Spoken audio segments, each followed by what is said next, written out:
My daughter gave the $15,000 car I bought for her to her stepdad as his birthday gift. When I confronted her, she said he was a better dad than me. What happened next was rather unexpected. I will tell you everything. First, let me quickly thank you for your continuous support. This means a lot to us. If you enjoy the stories we share, kindly subscribe to this channel. It will be great if you can leave a comment on which city you are watching from. We might just give you a shout out in our next story. Today's special shout out goes to Daniel Schulman from New York. We are glad you enjoy our stories. Now let's go deeper into the story. I always thought love was something you could prove, not with flowers or grand words, but with consistency, sacrifice, money, even, though I never said that out loud. I believed that if I worked hard enough, stayed up late enough, took every overtime shift offered, then someday, my daughter would see how much I cared. Not just see it, but feel it, understand it, appreciate it. I imagined her hugging me, tears in her eyes, saying, "Thank you, Dad. I get it now. That's all I wanted." A moment where it all made sense. But somehow, that choice became a weapon. Her mother twisted it into abandonment, like I'd walked away and never looked back. "He only cares about himself," she told her. "Your stepdad's the one who shows up." And maybe he did. He went to her place, took her to the doctor, helped with school projects. Meanwhile, I was halfway across the country doing 12-hour shifts to keep the tuition paid, the bills handled, the birthday gifts expensive. I thought the money spoke for me. I thought it said, "I love you, even if I can't always be there." But love doesn't translate well through direct deposit. When I gave her the car, her eyes lit up the way I'd always dreamed. For a moment, just a moment, I felt like I'd broken through. She hugged me, said thank you, took selfies with it, posted them online, and tagged me with a heart emoji. I saved the post to my phone. It was the closest thing to a real connection we'd had in years. For the rest of that day, I walked a little taller. I even left work early, which I never did, just to sit with the feeling. 3 days later, she gave the car away. Not sold it, not totaled it. She gifted it to her stepfather for his birthday. At first, I didn't believe it. I thought it was some kind of joke. I called her, half laughing, asking, "What's this about you giving the car to Greg?" And then she hit me with it, cold and casual. "Yeah, I gave it to him. He deserves it more. He's been more of a dad to me than you ever were." The words hit like a freight train. I went quiet. My ears rang. My mouth went dry. I don't even remember what I said back. Probably nothing coherent. Maybe I just hung up. Or maybe she did.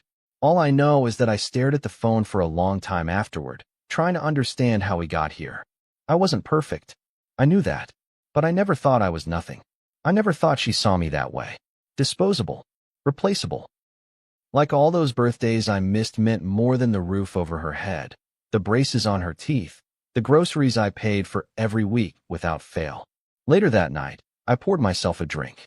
I rarely do that, but my hands were shaking. I couldn't sleep. I replayed every memory, trying to find where it all went wrong. Maybe it was when she turned 13 and stopped answering my texts. Maybe it was when her mother remarried, and suddenly I wasn't needed at school pickups anymore.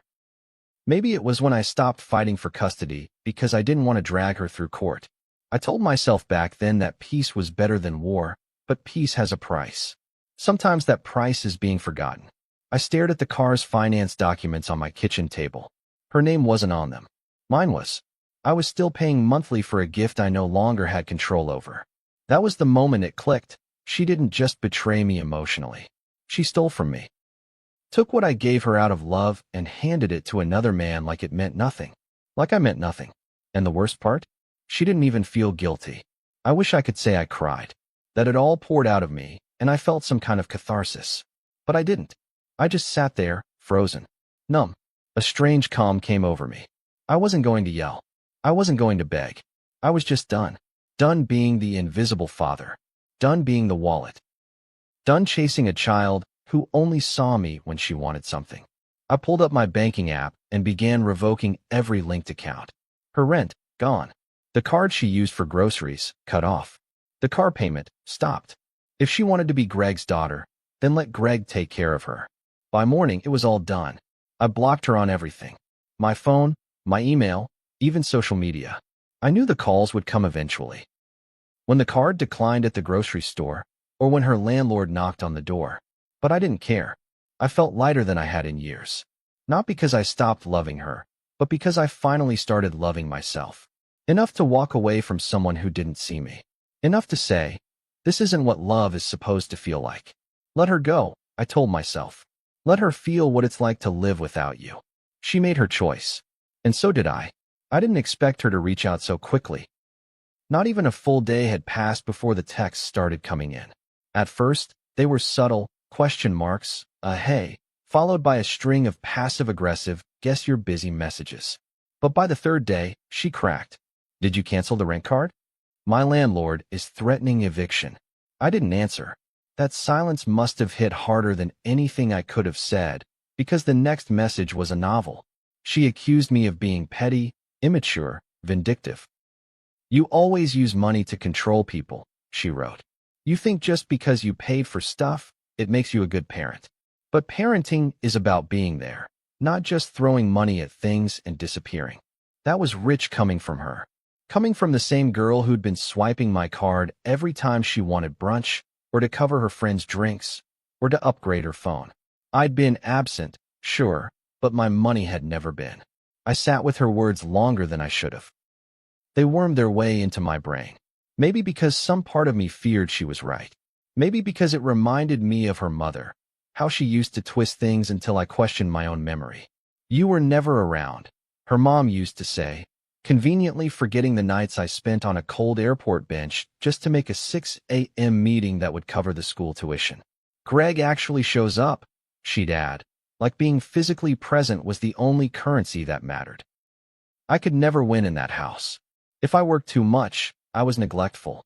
If I came home early, I was hovering. The one time I took a vacation, they both called me selfish for not inviting them. No matter what I did, it was wrong. But now, years later, my daughter was parroting the same lines. He's been more of a dad than you ever were. That's what she said when I confronted her about the car. We were standing outside her apartment when I brought it up in person. I'd shown up without warning. An old habit from when she was in high school, and I needed to check on her without her filtering the truth through a screen. She opened the door wearing pajama pants and irritation. She didn't invite me in. I want to talk about the car, I said. She leaned against the doorframe, arms crossed. What about it? You gave it away. To someone who actually deserved it, she said. Greg's been there for me since I was 11. He never missed a game or a birthday. He listens. He knows my friends. You just send money and think that's love. My voice cracked before I could steady it. You think I didn't want to be there? She scoffed. I think you made your choices. No, I said, louder than I meant to. I made sacrifices. There's a difference. She rolled her eyes. You always make yourself the victim. Because I am one, I snapped. I gave up everything to make sure you never had to struggle. And this is how you repay me? By handing over a $15,000 car like it's some hand-me-down hoodie. That got her attention. Her face flushed, but she didn't apologize. He's more of a father to me than you'll ever be, she said again. But this time her voice was quieter. Not cruel, just tired. That was the part that hurt the most. Not the anger, but the indifference. Like I wasn't even worth hating properly. I drove home in silence. No radio. Just the rhythmic sound of my own breathing and the occasional bone-deep sigh. I was so tired of being misunderstood, of being painted as the villain because I wasn't easy. I wasn't soft. I wasn't the one who made pancakes on Sunday mornings. But I was the one who took on 3 jobs when her mom lost hers. I was the one who stayed up filling out her FAFSA forms. I was the one who kept her credit clean, who co-signed her lease, who made sure she never once had to feel the panic of, I don't know how I'll eat tonight. But none of that counted. Not really. Later that week, I told my sister everything. She was the only one in the family who didn't pick sides after the divorce. We sat on her porch drinking lukewarm coffee, the cicadas screaming like backup singers for my bitterness. You gave that girl everything, she said, shaking her head. She's spoiled, not stupid. She knows what she did. I didn't answer. I kept swirling the coffee in my mug like it held some sort of answer. You think you failed her, she continued, softer now. But the real failure was trying to buy love in a house where love was already weaponized against you. That stuck with me. I'd spent so long trying to earn my daughter's love like it was something I could unlock if I just spent enough. But maybe I'd been trying to beat a rigged game. Maybe my ex-wife had already won that battle years ago, quietly, consistently, while I was stuck in boardrooms and airport lounges. That night, I made the final decision. I wasn't going to fight anymore. I'd given her everything I had, time, money, hope, and she handed it off to another man like it was nothing. She made her choice, and I was finally going to make mine. So I did. I canceled the car payments, called the bank, and froze the cards. Not just hers, all of them. I needed a clean break. I needed to stop being her fallback plan, her emergency exit. If she wanted a new dad so badly, let him come with the full package. Let him deal with the bills, the breakdowns, the reality. For the first time in years, I felt clear. Not angry, just done. The first decline charge came on a Thursday morning. I know because she texted me at 9:17 a.m., and I was sipping my coffee, watching the news like it was any other day. I stared at the screen for a full minute before even unlocking my phone. Just her name lighting up the display made my stomach twist. Old habits die slow. The message was short and sharp. Why isn't the card working? No, good morning. No, how are you? Just a question carved out of entitlement. I didn't reply. I didn't need to. She'd find out soon enough that the card was no longer hers to swipe. I'd spent years funding a lifestyle that disguised itself as independence. And now? Now she was about to learn the real weight of self-sufficiency. 3 hours later, the tone shifted. I'm serious, Dad. Rent is due tomorrow. Still no apology. Still no acknowledgement of what she'd done. I imagined her pacing her one-bedroom apartment, phone in hand, pulling up her banking apps, trying different cards. I imagined the flush of embarrassment at the register, the forced laugh when she told the cashier, "Oh, that's weird. It usually works." I wondered if she told them it was her dad's card, or if she pretended it was a glitch. Either way, the mask was slipping. That shiny world I propped up for her was beginning to flicker and crack. I didn't respond to that message either. But I did keep reading them. By nightfall, she called. I let it ring. She left a voicemail, her voice tight with frustration, not fear, at least not yet. I don't know what's going on, but if this is about the car, you need to grow up. Seriously, I can't be dealing with this drama right now. Drama. It was always my drama when I set boundaries. Always my fault when I finally said no. I didn't expect her to be grateful, but I never imagined she'd be so blind. That voicemail should have been the final nail. And maybe it would have been if it wasn't for what happened next. That Saturday, I got a call from someone I never expected to hear from. Her landlord, Mr. Patel. He sounded confused, almost embarrassed. I'm sorry to bother you, sir. I only had your number because it was used for the initial payment records. Your daughter's rent is past due, and she mentioned she was having trouble reaching you. I closed my eyes, pinched the bridge of my nose. I'm not responsible for her rent anymore, Mr. Patel. There was a pause on the line. A gentle one. Understood. I just thought. I've seen this happen before. Young adults thinking support will always be there. She gave away a $15,000 car I bought her, I said, to her stepfather, as a birthday gift. This time, the silence was longer. I'm sorry, he finally said. I didn't know. It was odd, but I appreciated that. The apology. The acknowledgement from someone who didn't owe me anything. It felt more sincere than anything I'd heard from my own blood. Later that evening, my sister came over. She brought wine and pizza like it was a celebration, not a fallout. She'll survive, she said, plopping onto my couch. Better she learns now than at 30. She hates me. I muttered, not touching the glass she poured. She thinks she hates you, she corrected. What she really hates is being told no for the first time. That stuck with me. I wondered what version of me my daughter had created in her head. A cold man in a suit, too busy to call. A bank account with a voice. A ghost with a wallet. I wondered if, deep down, she even remembered the early days, before the divorce, before Greg. When she used to wait by the door for me to come home, wearing those little pink socks, her hair in pigtails. I wondered if any of that had survived inside her. Or if the story her mother fed her had overwritten everything. A week went by. Then another. No more texts. No calls. Just silence. I should have felt peace, but instead I felt like I was floating. Not weightless, more like untethered.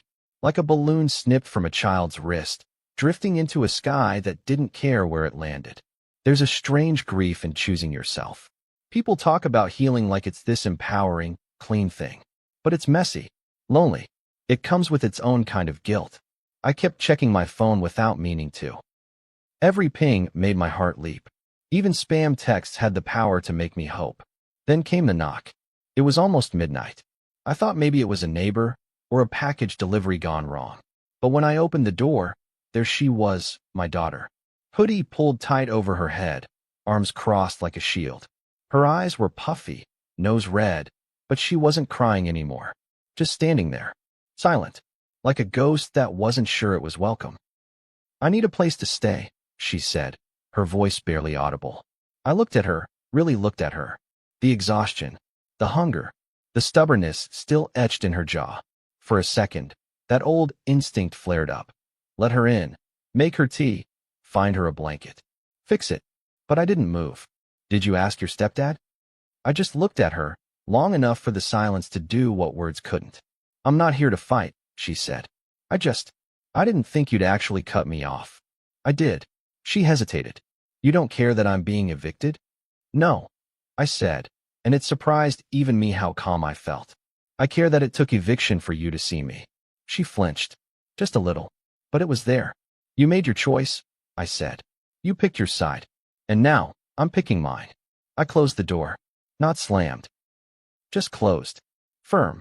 Final. It took her 3 more days to come back, this time in daylight. I'd been expecting it, half hoping, half dreading. There's a heaviness that sits in your chest when you're the one who set the fire and now have to stand there, stone-faced, while someone else feels the heat. I was outside mowing the lawn, trying to keep my hands busy. The roar of the engine was easier than the silence in the house. But I saw her out the corner of my eye, walking up the driveway like she was approaching a stranger's house. She didn't knock this time. She just stood there at the edge of the sidewalk, her eyes scanning everything. My car, the porch, me. Like she was trying to gauge what kind of mood I was in. I shut off the mower. The silence that followed felt thick and full of things neither of us wanted to say. "Can we talk?" she asked finally. I nodded once and walked up the porch steps without saying a word. She followed. Inside, I didn't offer her food or water. I didn't ask how she was doing. That part of me, the caretaker, the fixer, was buried now, under layers of disappointment and tired resolve. She sat on the far end of the couch like it was unfamiliar terrain. I stayed standing, arms crossed. "I didn't come here to beg," she said, but her voice had that familiar tightness. Like she was holding back tears she didn't want me to see. I didn't answer. "I know what I did hurt you," she continued, "but I was angry. I didn't think. You did think." I interrupted, my voice sharper than I intended. "You thought I was disposable. You thought I'd always be there no matter what. And you were wrong." She looked down, biting the inside of her cheek like she used to when she got caught lying about sneaking out. Greg's always been there for me. And I was trying to show him that I appreciated that. By giving him the car I paid for. I laughed, bitterly. "Do you even hear how ridiculous that sounds?" "I didn't mean to disrespect you," she said quickly, too quickly. "It was just a gift." "No," I snapped. "A gift is something you own. Something you can afford to give away. That car wasn't yours to give. And the fact that you felt so entitled to it tells me everything I need to know. I thought you said you bought it for me." "I did," I said. "Because I thought you were my daughter. I thought we were healing." I didn't realize I was just the backup plan until Greg showed up with a smile and a steady schedule. She bristled. "Don't talk about him like that. He was there when you weren't." "Because I was working 2 jobs to pay for your life," I said, stepping closer now. "Because I chose to give up moments so you'd never have to give up opportunities. And you let your mother rewrite the story so that love only counted if it came with a birthday card and a front row seat." Her face crumpled. Not all at once. Just enough to let me know something cracked underneath. Maybe it was guilt. Maybe it was recognition. Or maybe it was just the shame of finally being told the truth without sugar. "I didn't know you were paying for everything," she said softly. "I know you didn't," I replied. "Because you never asked." She looked around the room like she was searching for a piece of her childhood she could hold on to. But it was gone. replaced by years of distance and miscommunication, by birthdays spent apart and holidays split down custody lines. "I'm not asking for you to pay again," she said after a long pause. "I'm just asking for a chance to fix things." I sighed, running a hand over my face. This wasn't the big emotional breakdown I'd imagined. There were no tears, no heartfelt apologies, no sudden clarity. Just a tired girl asking for a second chance without really understanding what she'd broken. "I can't do this anymore," I said. "Not like before. I spent years proving my love through money, through silence, through sacrifice. And you threw it away like it meant nothing." "So that's it," she said. "You're just done?" I nodded. "I'm done saving people who don't see me." For the first time, she didn't have a comeback. She didn't raise her voice or storm out. She just sat there, small and quiet, like she finally realized she wasn't in control anymore. My phone buzzed. It was my friend Eric, someone I hadn't talked to in months, but who'd seen one of my social media posts and reached out. "Want to grab a drink?" it read. I looked back at my daughter. "I have plans," I said, grabbing my keys. "You can let yourself out." As I left the house, I felt her eyes on my back, but I didn't turn around. The silence didn't feel like peace, it felt like punishment. It echoed in my house in the spaces where her voice used to be, in the old voicemail she left on my birthday last year, and in the untouched plate settings I couldn't bring myself to remove from the cabinet. She didn't call. She didn't text. And I didn't reach out either. I told myself I was being strong, sticking to my decision, holding the line I should have drawn years ago. But some nights, I'd sit on the couch, remote in hand, phone screen dim beside me, and wonder, was I strong or just alone? I knew through whispers and corners of conversation that she had moved in with some friends. A girl named Tasha, loud, tattooed, always laughing too much, had opened her door to her. I'd met Tasha once at a graduation party and immediately clocked her as someone who'd never had to pay a bill on time in her life. But still, she gave my daughter a place to sleep when I didn't, and for that, she earned a sliver of my respect. I heard through my sister that the living situation was tense. 3 girls in a 2-bedroom, 2 of them working night shifts, one still posting thirst traps and begging for Venmo donations. My daughter wasn't thriving. She was surviving. I should have felt vindicated. I should have smiled into my coffee, satisfied that my decision was working, that she was finally feeling the consequences. But instead, I felt tired. Not regretful, not guilty, just deeply, bone-weary tired. I hadn't spoken to her in nearly 3 weeks, and yet she still lived in my mind rent-free. I replayed every word from our last conversation like a tape loop I couldn't stop. Her voice, quiet but defensive. Mine, full of finality. The slam of the door that didn't really slam. One night, around 11:40 p.m., my phone lit up. A voicemail. No call, just a dropped message. I stared at it for a full minute before pressing play. It was her. "I don't know if you even care anymore," she said, her voice thick with whatever she was trying not to feel. "But I got a call from the bank. They're saying the car could get repossessed. Greg's pissed. He thought it was in my name." A dry, bitter laugh. "Guess he found out the hard way that he's not as important as I made him out to be." There was a long pause. I almost thought she'd hung up. "I know you don't want to hear from me. I know I said some stuff I shouldn't have. But I'm scared, Dad. Everything's falling apart. And I don't even know where to start fixing it." Click. No apology. Just fear. A little self-awareness, maybe. But mostly fear. I didn't call her back. But I didn't delete the voicemail either. The next morning, I went to the dealership. Told them I wanted to terminate the payments. The manager looked at me over his glasses, tapping keys on his computer like he expected me to change my mind any second. When he handed me the cancellation paperwork, I hesitated, not out of doubt, but out of mourning.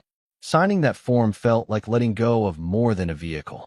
It was letting go of the version of myself who still believed he could fix things with money. That part of me had been dying slowly for years. Now, it was finally gone. "You sure?" the guy asked. I nodded. "I'm done paying for someone who treats me like a stranger." Back in my truck, I sat with the engine running, my hands on the wheel, staring at the rearview mirror. I didn't see my daughter. I saw myself. Younger, more hopeful, still believing that working harder could solve everything. That if you loved someone enough, they'd eventually love you back the same way. I went to visit Eric that evening, the friend who'd texted me weeks ago. We sat on his balcony, beers sweating in our hands, while he smoked a cigar and talked about his divorce. She took the dog, he said. Didn't even like dogs. We laughed, not because it was funny, but because sometimes all you can do is laugh when the people closest to you take things just to hurt you. I envy you, he added after a long silence. You set a boundary. You stuck to it. Most of us can't even manage that with coworkers, let alone our own kids. I shrugged. It doesn't feel like strength. It feels like loss. It's both, he said. That's what no one tells you. Choosing yourself means letting go of people who expect you to bleed quietly for them. His words stayed with me. That night, I finally slept through the night for the first time in weeks. The next day, I found an envelope at my doorstep. No return address. I knew it was her before I even picked it up. Inside was a short letter, barely 4 lines. I messed up. I don't know how to fix it. I don't expect anything from you anymore. I just wanted you to know that I'm sorry. No signature. Just those 4 sentences. I read them 3 times. Then I folded the paper and slid it into the back of my desk drawer. I didn't respond, but I felt something shift. Not forgiveness. Not reconciliation. Just space. Room for both of us to exist separately. Finally, I didn't open the letter again. Not even once. I knew every word by heart, but I refused to give it power by reading it again and again like some fragile olive branch. It wasn't that I didn't believe her, or that I thought the apology was insincere. It just wasn't enough. Some wounds bleed long after the knife is gone, and hers had cut deep, not just because of what she said, but because of what it revealed. That for years, I'd been loving a version of her that only existed in my head. The little girl who used to run to me with scraped knees and sleepy eyes was gone. In her place was a young woman who saw love as currency, who measured worth by attention and praise, and who gave away pieces of me without asking what they cost. Still, something about that letter forced a new kind of quiet into my life. Not the cold silence of abandonment, but the stillness that comes after a storm. My house didn't feel empty anymore. It felt clean, uncluttered, honest. I started doing things I hadn't done in years. Long walks, real meals, laundry that wasn't done at 2 a.m. on a Sunday. I even joined a gym, though I'll admit I spent more time in the steam room than lifting anything heavier than a towel. But it felt good. It felt earned. Like I was finally pouring energy into the one person who'd been starved for it all along. One afternoon, I found myself at the DMV, finalizing the paperwork for the car's repossession. The woman at the counter was kind, surprisingly so, considering most of the people around us looked like they'd been waiting since the Cold War. She processed everything, then said gently, "You sure you don't want to notify the current driver? This might catch them off guard." I paused, then said, "Let it catch her." Not out of cruelty, not even out of anger, but because consequences teach what comfort never could. She needed to feel the full ripple of her choices. That car wasn't just transportation. It was a symbol of everything I had handed her without question. And now it was going away. Just like my funding. Just like my blind loyalty. I didn't hear from her again after the letter. No calls. No texts. But I saw her post on Instagram 2 weeks later. A photo of her sitting on the curb next to the empty spot where the car used to be. No caption, just a black heart emoji. I stared at it for a long time, trying to decipher what it meant. Was it a message? A middle finger? A cry for help? Or maybe just another performance for an audience that didn't know the real story? I didn't like it. I didn't comment. I just put my phone down and went about my day. A few days later, I ran into Greg. It was accidental, at a gas station of all places. He was filling up his truck, sunglasses on, dressed in his usual cool stepdad uniform, jeans, flannel, smugness. He saw me and offered a nod, like we were equals in some unspoken fraternity of failed fatherhood. "Hey man," he said casually. "Heard things got a little tense with your girl." I didn't respond. He kept going. "You know how kids are. They lash out. But she's a good one." I turned then, fully, and looked him in the eye. "She gave you the car I bought her." He shrugged. "Wasn't my idea." "But you kept it," I said. "You accepted it. Drove it. Parked it in your driveway. Like it was yours to have." For the first time, He didn't have a clever reply. Just a half-hearted smirk that couldn't quite hide the discomfort crawling across his face. I didn't raise my voice. I didn't curse or threaten. I just said, "You don't get to play the victim when you benefited from the betrayal." And then I walked away. That moment didn't make me feel victorious. It didn't heal anything. But it solidified something inside me, that my boundaries weren't just private decisions. They were public declarations. This wasn't about punishment anymore.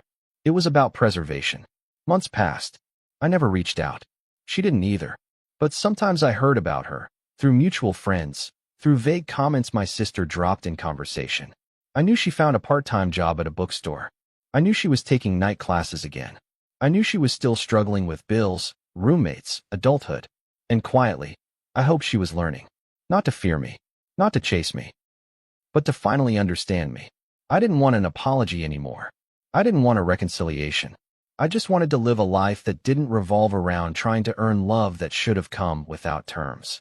And that's what I did. I traveled more, took a solo trip up the coast, got dinner with old friends who'd quietly stuck around through the chaos. I rebuilt my life, brick by careful brick, around peace instead of performance. The last time I saw my daughter, though she didn't see me, I was sitting outside a cafe, drinking black coffee and reading a book. She walked by on the opposite sidewalk, talking on the phone, laughing at something. She looked older, tired, but not broken. I didn't wave. I didn't call out.